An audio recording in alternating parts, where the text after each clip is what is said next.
Nous sommes dans notre programme de 40 jours de réveil qui a pour thème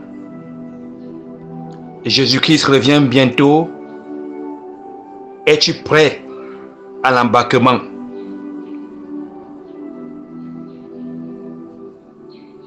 Jésus-Christ revient bientôt. Es-tu prêt à l'embarquement?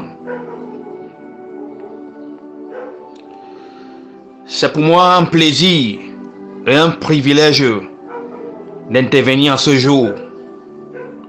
Et je voudrais dire toute ma reconnaissance à notre Dieu qui a rendu cela possible. Jésus-Christ revient bientôt. Es-tu prêt à l'embarquement? Voici un thème révélateur et très important qui a toute sa place aujourd'hui dans notre monde en pleine ébullition et surtout dans l'Église.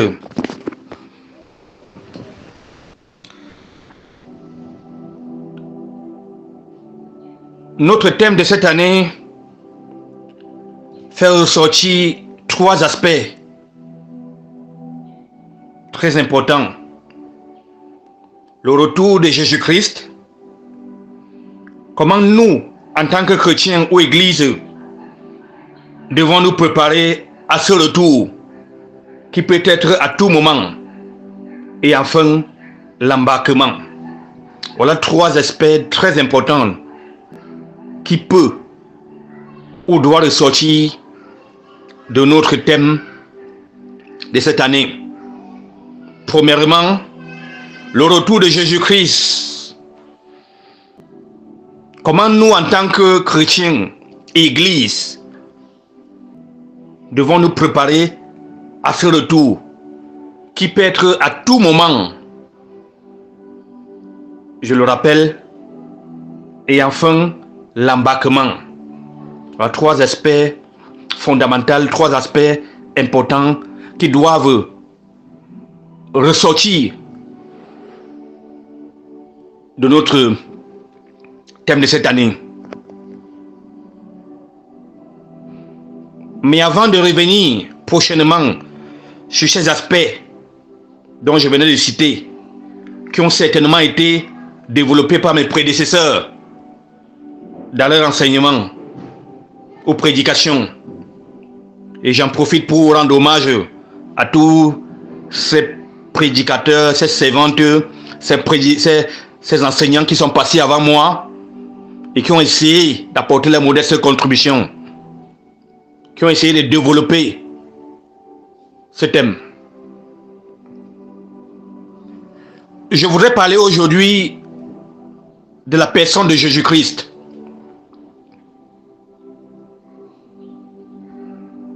Qui est Jésus-Christ? Bien-aimés, chers frères et sœurs, fils et filles du roi, qui est Jésus-Christ? Qui est ce Jésus-Christ qui revient bientôt? Pour qui nous devons nous préparer pour son retour et surtout pour l'embarquement. Bien-aimés frères et sœurs, nous ne pouvons pas attendre quelqu'un que nous ne connaissons pas. Nous ne pouvons pas nous préparer pour le retour de Christ, pour le retour de Jésus, si nous ne connaissons pas exactement qui est Jésus. Et le constat que j'ai fait en tant que prédicateur, c'est que beaucoup de chrétiens, beaucoup de chrétiennes, et même des serviteurs de Dieu, ne mettent pas l'accent sur qui est Jésus.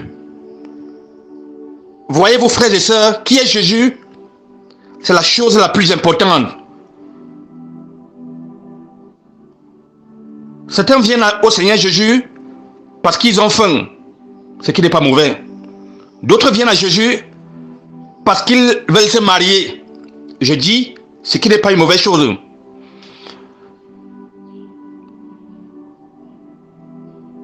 D'autres encore viennent à Jésus parce qu'on leur a dit que Jésus guérit. C'est bien.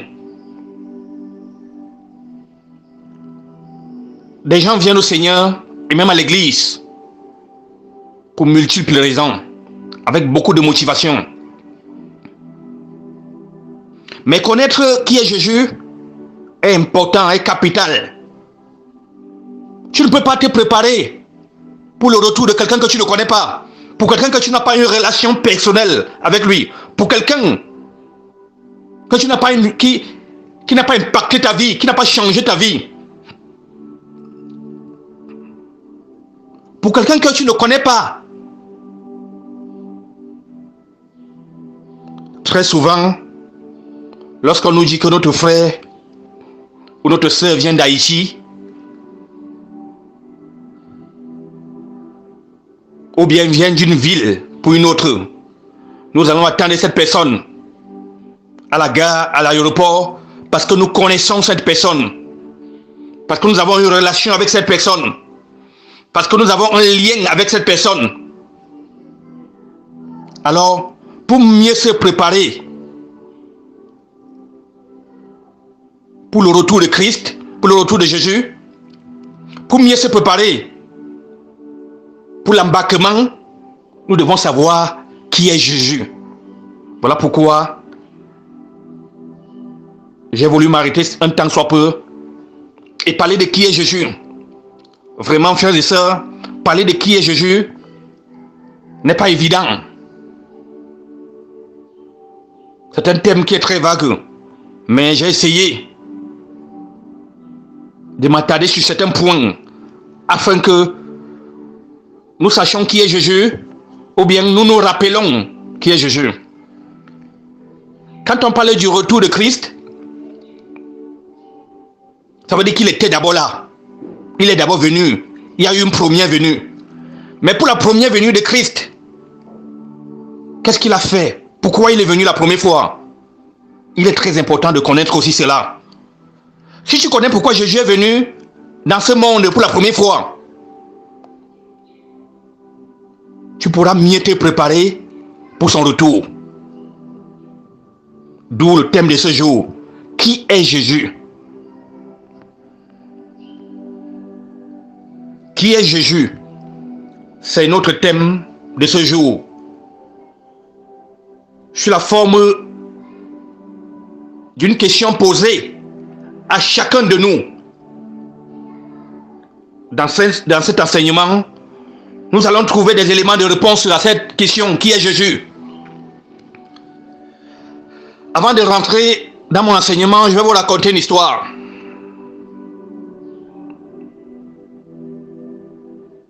Je me suis retrouvé dans un séminaire. Et dans ce séminaire, on parlait de la croix de Christ. C'était le thème. Les impacts de la croix dans la vie d'un chrétien. Et je devais intervenir le 3e jour. Dans ce séminaire, il y avait des apôtres, il y avait des docteurs, il y avait des pasteurs, des évangélistes, il y avait des évêques, des bishops.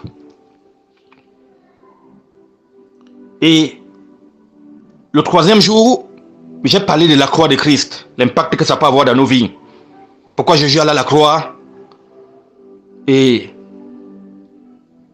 pourquoi nous aussi, en tant que chrétiens, chaque chrétien doit non seulement aller à la croix, mais porter sa croix et suivre Jésus, parce que Jésus lui-même l'a porté sa croix. Et j'ai dit quelque chose de très important dans mon enseignement ce jour-là. Et les gens n'iront pas au ciel, les gens ne vont pas aller au ciel ou en enfer, les gens ne vont pas aller en enfer parce qu'ils ont péché.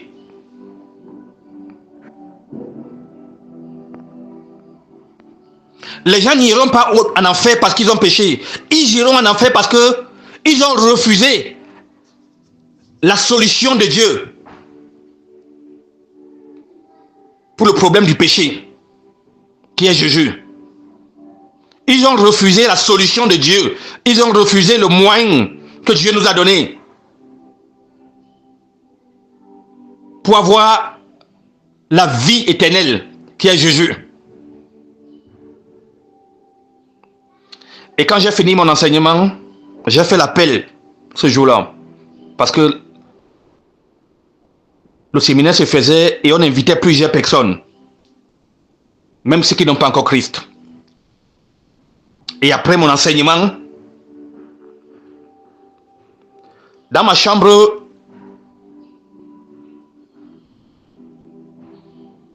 j'étais couché. On nous avait mis 2 par chambre. Et dans une chambre, j'étais avec un évêque, un bishop. Quand j'ai fini l'enseignement, nous sommes rentrés, le bishop et moi, dans notre loge. Il est venu près de moi. Et il m'a dit quelque chose de très important que je voudrais que tu comprennes aujourd'hui, toi qui m'écoutes. Il m'a dit ceci. Pasteur, j'ai été touché par ton message. J'ai un grand ministère. Écoutez-moi très bien. Pour moi, cet homme de Dieu était une référence parce que dans son pays, il venait d'un autre pays, il était respecté. Il avait un grand ministère et Dieu, il faisait des miracles. Mais il est venu près de moi ce jour, en toute humilité. Et il m'a dit quelque chose de très important que je voudrais que tu retiennes ce matin. Il m'a dit ceci. Homme de Dieu, je crois que je n'ai pas encore reçu Christ dans ma vie. Je crois que je n'ai pas reçu vraiment. Je ne connais pas qui est Jésus. Et je l'ai conduit. Je l'ai amené dans une prière de repentance.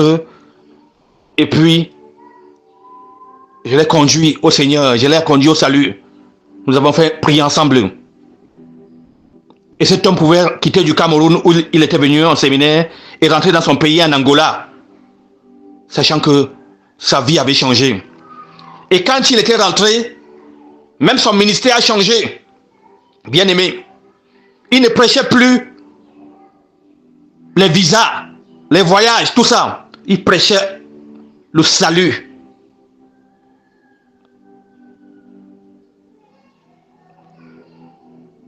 Le salut par la grâce au moyen de la foi. Il prêchait cela.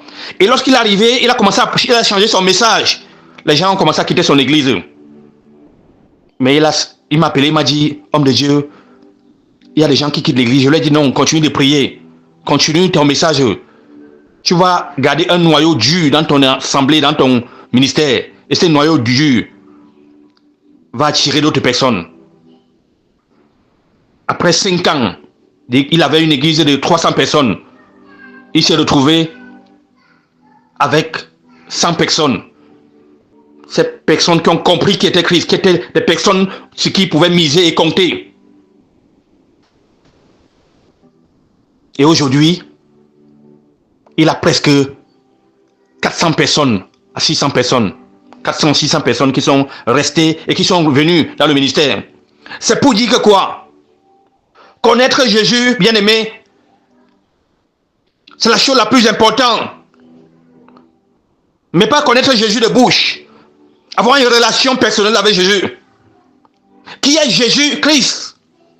Voilà le thème de notre message de ce jour. Afin de mieux nous préparer pour son retour et pour l'embarquement, il faut d'abord connaître qui est cet homme.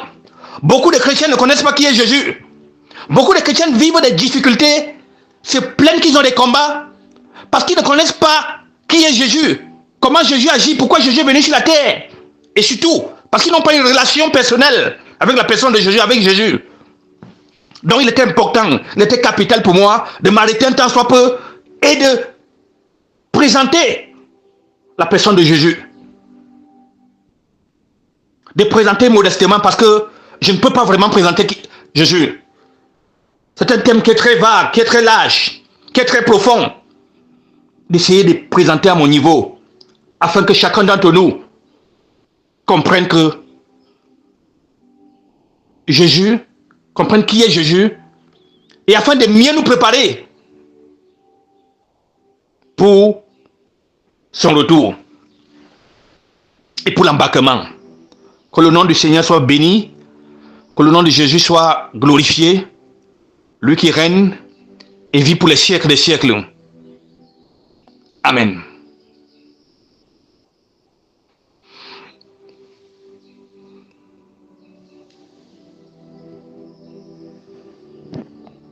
Je rappelle que notre thème principal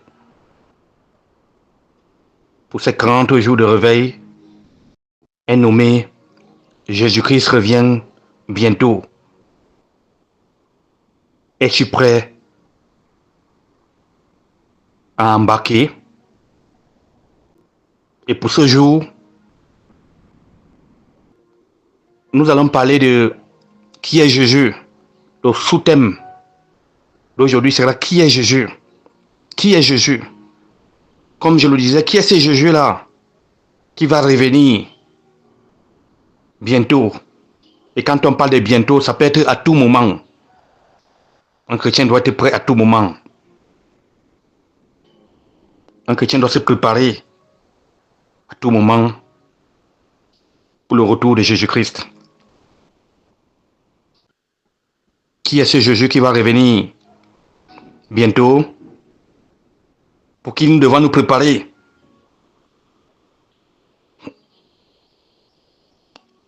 À l'embarquement. La question qui est Jésus traverse les âges, touchant chaque croyant et chaque chercheur de vérité. Pour certains, Jésus n'est qu'un personnage. Pour certains, Jésus n'est qu'un personnage historique, influent. Pour d'autres, un maître de sagesse ou un prophète. Mais pour les disciples de Christ, il est bien plus. Il est le Sauveur, le Fils de Dieu, Emmanuel. Dieu parmi nous.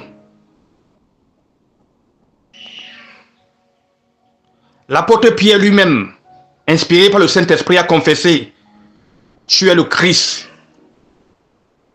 le Dieu vivant. Matthieu chapitre 16, verset 16. Bien-aimés, le thème d'aujourd'hui, qui est Jésus, ce thème nous invite à explorer et à comprendre l'identité de Jésus à la lumière des Écritures, en découvrant sa nature divine, humaine, sa mission rédemptrice, son règne éternel et sa proximité avec nous, son peuple. Plongeons-nous dans ce mystère divin, guidé par la parole de Dieu, pour découvrir pleinement celui en qui notre foi repose, Jésus-Christ. Premièrement, ce soir, nous allons parler de la nature divine et humaine de Jésus. Pour le grand thème, la nature divine et humaine de Jésus-Christ. La Bible nous révèle que Jésus est à la fois pleinement Dieu et pleinement homme.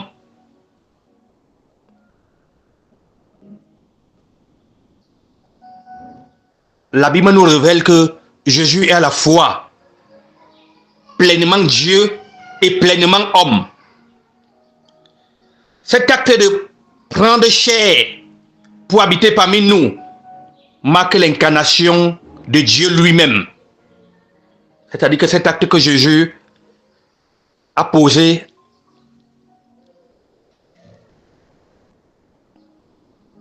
cet acte que Dieu a posé en prenant la chair humaine pour vivre parmi nous.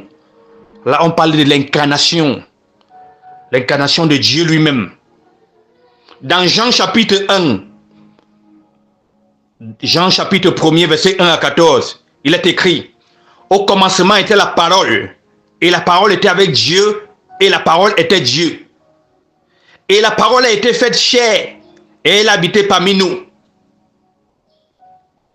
Bien-aimés frères et sœurs, fils et filles du roi, Jésus n'est pas seulement venu pour être un témoin de la gloire de Dieu, mais pour incarner cette gloire, afin que l'humanité voie et comprenne le caractère du Père.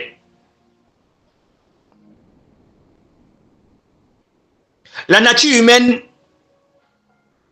de Jésus, sa nature humaine, nous assure qu'il peut compatir à nos souffrances, à nos faiblesses et aux réalités de notre condition humaine. Comme affirme Hébreux chapitre 4, verset 15. Car nous n'avons pas un souverain sacrificateur qui ne puisse compatir à nos faiblesses. Au contraire, il a été tenté comme nous en toutes choses, sans commettre de péché. Frères et sœurs, en Jésus, nous trouvons un Dieu proche, capable de comprendre nos luttes, et un sauveur puissant, prêt à nous délivrer. Voilà la nature humaine, la nature divine et humaine de Jésus-Christ. Maintenant, dans le grand 2, dans 2, nous allons voir ce qu'on appelle Jésus le Sauveur et le Rédempteur de l'humanité. Nous venons de voir la nature divine et humaine de Jésus. Maintenant, nous allons voir en 2, Jésus le Sauveur et le Rédempteur de l'humanité. Bien-aimés frères et sœurs, la mission première de Jésus-Christ sur terre était d'offrir le salut à l'humanité perdue dans le péché. Par sa vie sans péché, sa mort sur la croix et sa résurrection triomphante. Il a payé le prix de notre rédemption. En Jean chapitre 3, verset 16, l'amour de Dieu est manifesté à travers son sacrifice. Car Dieu a tant aimé le monde qu'il a donné son Fils unique, afin que quiconque croit en lui ne périsse point, mais qu'il ait la vie éternelle. Par sa mort, Jésus a porté nos fautes. Par sa mort, Jésus a porté nos fautes, nous libérant de la condamnation. Comme il est écrit dans Ésaïe chapitre 53, verset 5. Mais il était blessé pour nos péchés, brisé pour nos iniquités. Le châtiment qui nous donne la paix est retombé sur lui. Et par ses meurtrissures, c'est par ses meurtrissures que nous sommes guéris. Bien-aimés frères et sœurs, en Jésus, nous trouvons le chemin du pardon, la guérison et la restauration d'une vie en communion avec Dieu. Je reprends. En Jésus, nous trouvons le chemin du pardon, la guérison et la restauration d'une vie en communion avec Dieu. Alléluia. En 3, nous allons parler de Jésus, le roi et le Seigneur éternel. 33. Jésus, le roi et le Seigneur éternel.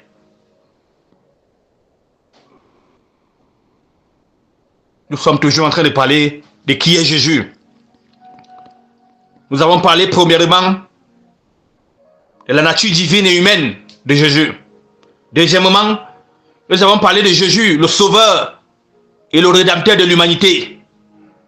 Et troisièmement, nous parlons de Jésus, le Roi et Seigneur éternel.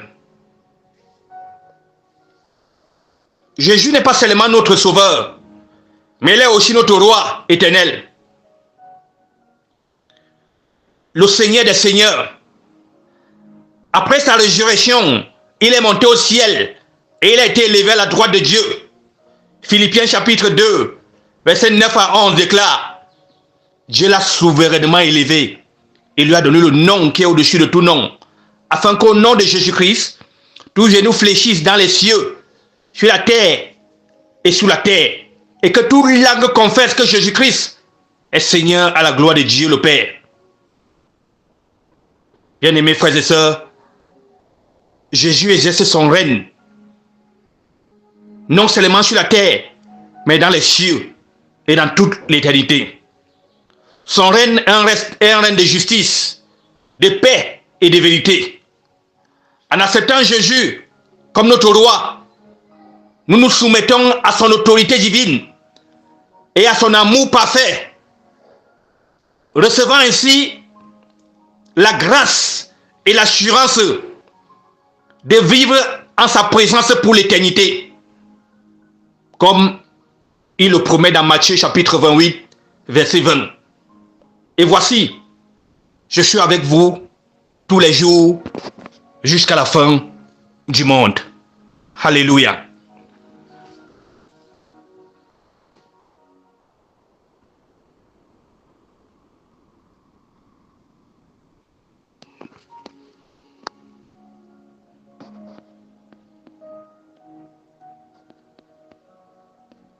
Et quatrièmement, bien aimé, nous allons parler de Jésus, Dieu avec nous, Emmanuel. L'un des noms prophétiques de Jésus est Emmanuel, signifiant Dieu avec nous. Matthieu chapitre 1, verset 23. Ce nom porte en lui la promesse de la présence constante de Dieu aux côtés de son peuple. Jésus n'est pas distant. Il est un Dieu proche, compatissant et accessible.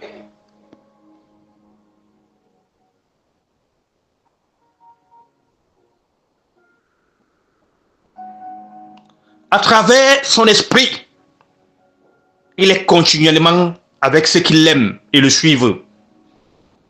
En Jean chapitre 14, versets 16 à 17, Jésus promet: et moi je prierai le Père, et il vous donnera un autre consolateur, afin qu'il demeure éternellement avec vous.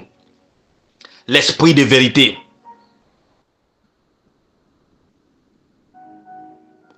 Sa présence nous guide, nous réconforte et nous fortifie. En tant qu'Emmanuel, Jésus nous garantit que nous ne sommes jamais seuls. Il est notre berger fidèle, prêt à nous secourir, à nous conseiller et à marcher à nos côtés chaque étape de notre vie. Bien-aimés frères et sœurs du ministère Fils et Filles du Roi, connaître qui est Jésus-Christ, c'est entrer dans la profondeur de l'amour de Dieu, manifesté à son Fils unique. En lui, nous trouvons la plénitude de la grâce, la lumière de la vérité et la force du salut. Jésus est plus qu'un simple personnage historique et un maître spirituel. Il est notre Sauveur, notre Seigneur, notre Roi éternel, notre Emmanuel, c'est-à-dire il est là avec nous. Reconnaître Jésus, c'est accepter son amour inconditionnel, sa puissance transformatrice et sa présence constante à nos côtés.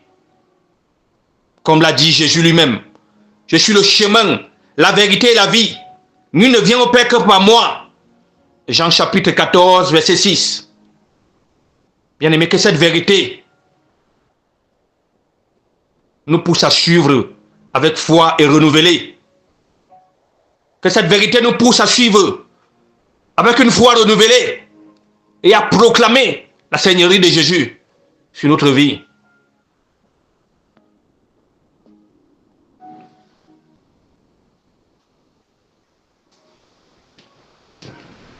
Alléluia.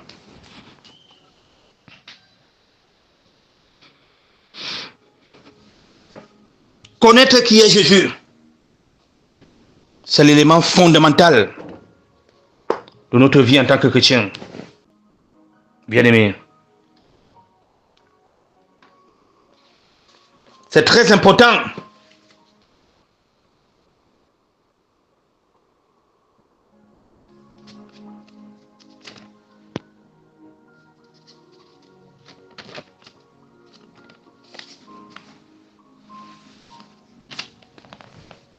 Toi qui m'écoutes ce matin, Toi qui m'écoutes ce soir, à l'heure où tu vas écouter cet enseignement ou bien ce message,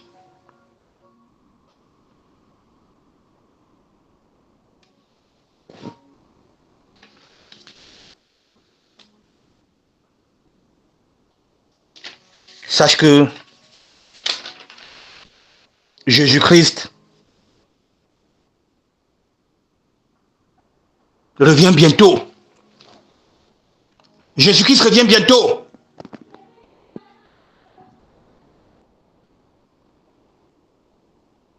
Et on appelle cela la seconde venue de Christ. Parce que pour la première fois, pour sa première venue, il est venu dans ce monde. Et il a donné sa vie pour que toi et moi, nous ayons la vie.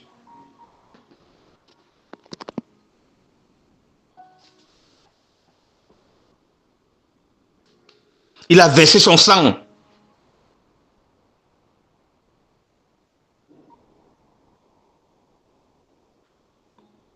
pour que nous ayons la vie éternelle.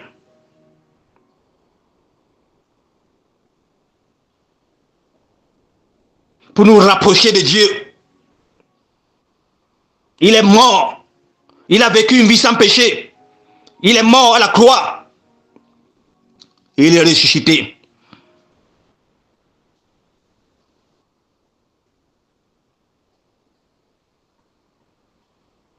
Après sa mort sur la croix, Jésus est resté dans la tombe pendant 3 jours. Ainsi Dieu l'a ressuscité.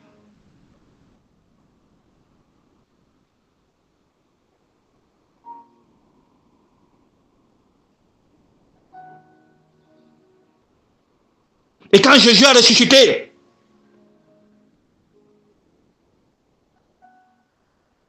nous en tant que chrétiens, nous avons ressuscité ensemble avec lui. La mort de Jésus était pour nous.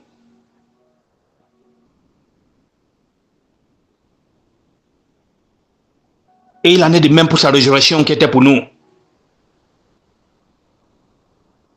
La Bible dit que nous étions morts par nos offenses et par nos péchés dans lesquels on marchait autrefois selon le train de ce monde, selon le prince de la puissance de l'air, de l'esprit qui agit pleinement dans le fils de la rébellion. Mais Dieu qui est riche en miséricorde, à cause du grand amour dont il nous a aimés, nous qui étions morts par nos offenses, nous a rendu la vie avec Christ. C'est par la grâce que vous êtes sauvés. Il nous a ressuscités ensemble dans les lieux célestes en Jésus-Christ.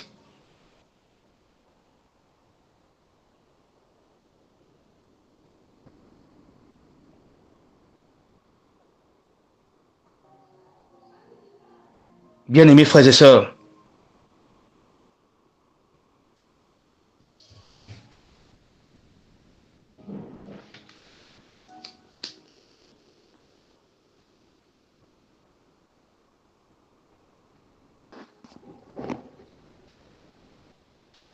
il est important pour nous de comprendre ces choses.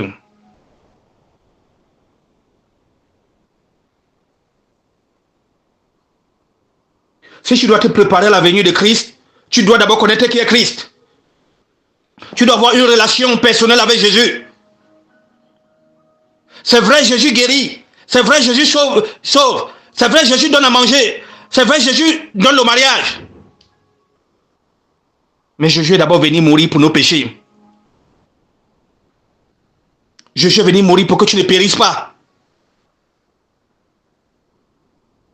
Jean chapitre 3, verset 16. Dieu a tant aimé le monde qu'il a donné son Fils unique. Afin que quiconque croit en lui ne périsse pas, mais qu'il ait la vie éternelle.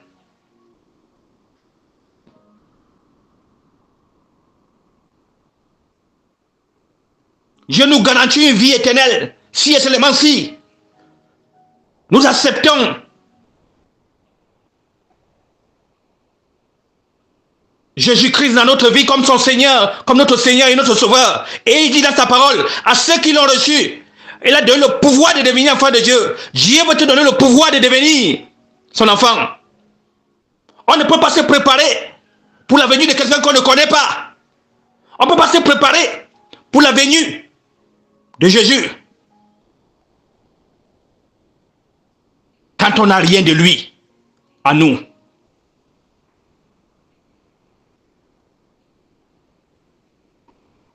Alors toi qui me reçois ce matin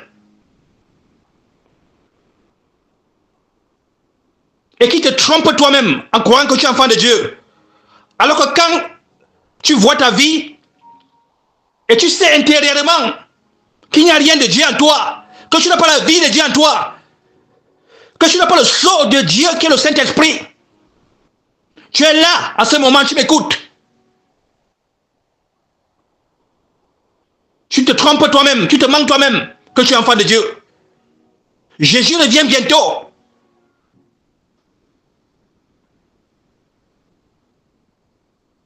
Et quand il va revenir,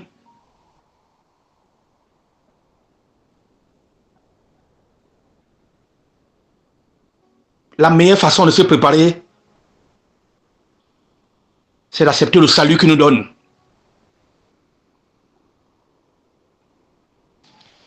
C'est de l'accepter dans notre vie.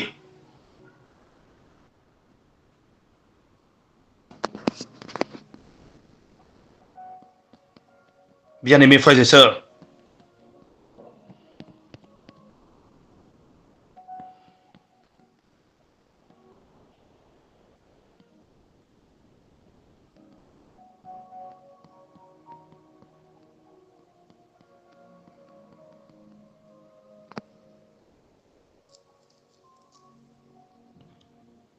connaissons Jésus, connaissons, cherchons à reconnaître Dieu. Cherchons à connaître qui est Jésus. Parce que sa venue est certaine que celle de l'aurore. Osée chapitre 6, verset 3. La nuit a avancé, le jour est proche. Romains chapitre 13, verset 12. Rachetons le temps car les jours sont mauvais. Éphésiens chapitre 5, verset 16. La fin de toutes choses est proche. Comme disait 1 Pierre chapitre 4, verset 7. Le Seigneur Jésus est à la porte et il désire frapper.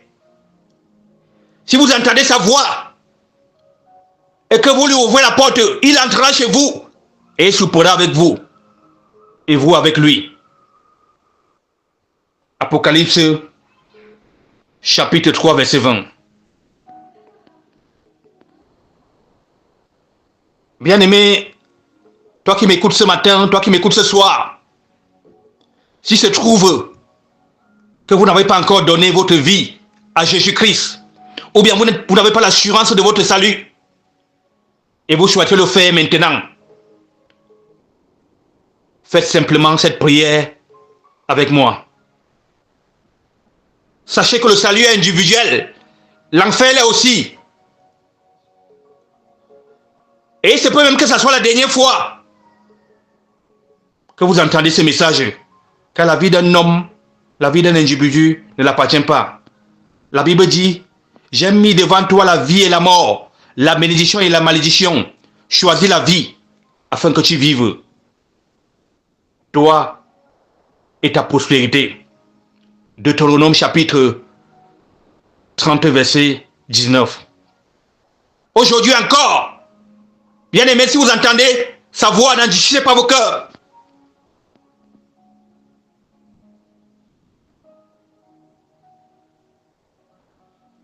Pour ceux qui vont faire cette prière avec moi,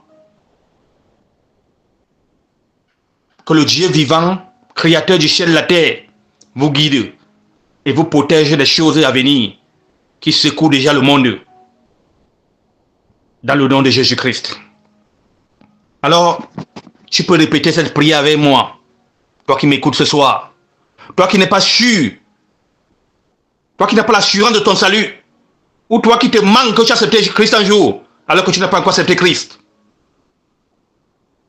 Avant de continuer, pendant ces 40 jours, arrête-toi et pose-toi les bonnes questions. Si je meurs aujourd'hui, je vais aller où? Quel est le sens de ma vie? Si Jésus revient aujourd'hui, est-ce qu'il va Est-ce que je serai enlevé? Est-ce que je serai embarqué?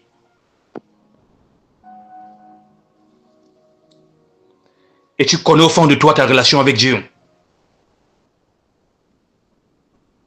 Répète ces prières après moi.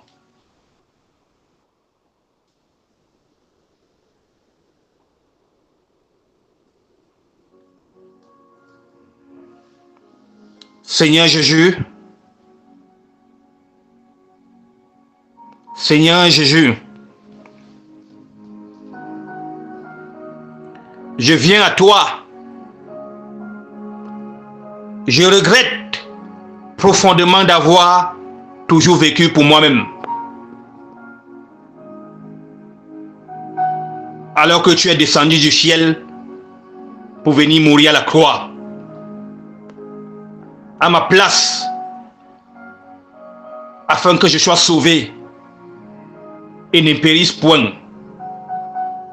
À partir d'aujourd'hui, je te donne ma vie, j'accepte ton amour et je te reçois comme Seigneur et Sauveur personnel de ma vie. Aide-moi, Seigneur, à mener une vie qui te plaise. Merci, Seigneur, de m'avoir accepté dans le tout-puissant nom de Jésus-Christ. Amen. Si vous avez fait cette prière, bien-aimés, nous vous disons bienvenue dans la grande famille de Dieu. Vous êtes enfants de Dieu, héritiers du royaume. Soyez encore les bienvenus. Que Dieu vous bénisse. Ce matin, je prie pour toi qui me reçois. Pour toi qui as commencé ces 40 jours avec nous. Depuis le début. Je voudrais prier spécialement pour la servante de Dieu, Sœur Élienne. Et toute son équipe qui travaille d'arrache-pied pour que les choses avancent dans ce ministère, fils et filles du roi. Je prie que la couverture de Dieu soit sur vous. Que toute représailles de l'ennemi contre vos vies et contre vos familles soit nulle et sans effet. Je prie afin que la faveur de Dieu soit sur vous et que Dieu bénisse ce ministère, fils et filles du roi. Je prie pour chaque personne, pour chaque homme de Dieu, chaque servante de l'Éternel, chaque chantre, toute personne qui ont intervenu de près ou de loin, afin que ce ministère avance. Quel que soit le pays où tu me reçois en ce moment, que la grâce de Dieu te localise, que la santé soit ton partage, et que Dieu te met à l'abri de toute attaque et de tout danger en cette fin d'année, au nom de Jésus-Christ. Je prie pour chaque homme de Dieu qui intervient ici, chaque servante, chaque serviteur de Dieu, chaque servant de l'Éternel, que Dieu nous donne la sagesse et l'intelligence, au nom de Jésus. Je prie pour ceux qui ont commencé ce programme et qui en ce moment se sentent découragés. Que le Seigneur vous visite. Ceux qui sont malades en ce moment, quelle que soit ta maladie, que Dieu te guérisse, au nom de Jésus. Ceux qui sont fatigués, que Dieu vous donne le repos. Quelle que soit la situation que tu es en train de vivre en ce moment. Que le Dieu Tout-Puissant te visite, au nom de Jésus-Christ. Et je déclare qu'à cette fin d'année, que tout esprit d'accident, que tout esprit de cimetière, que tout esprit de mort prématurée, que tout esprit de la vallée de l'ombre de la mort, que tout esprit de séjour des morts, ou bien tout esprit de mort, soit détruit dans nos vies, au nom de Jésus-Christ. La Bible dit, Jésus a vaincu la mort, il est ressuscité. Il est ressuscité pour que toi et moi, nous vivons une vie de plénitude et que nous nous préparons pour son avènement. Bien-aimés, soyez richement bénis et que la faveur de Dieu soit sur vous et sur les membres de votre famille. Que cette fin d'année soit une fin d'année pas comme les autres pour vous. Tout ce que vous n'avez pas reçu depuis le mois de janvier, depuis le début de l'année, que Dieu transfère tout cela, toutes ces bénédictions en cette fin d'année. Et que Dieu nous donne les armes pour mieux nous préparer pour son retour. Merci Seigneur. Merci pour ta présence. Merci pour cette journée. Merci pour cette soirée. Que la gloire te soit rendue. Toi qui règnes et vis pour les siècles des siècles. Amen.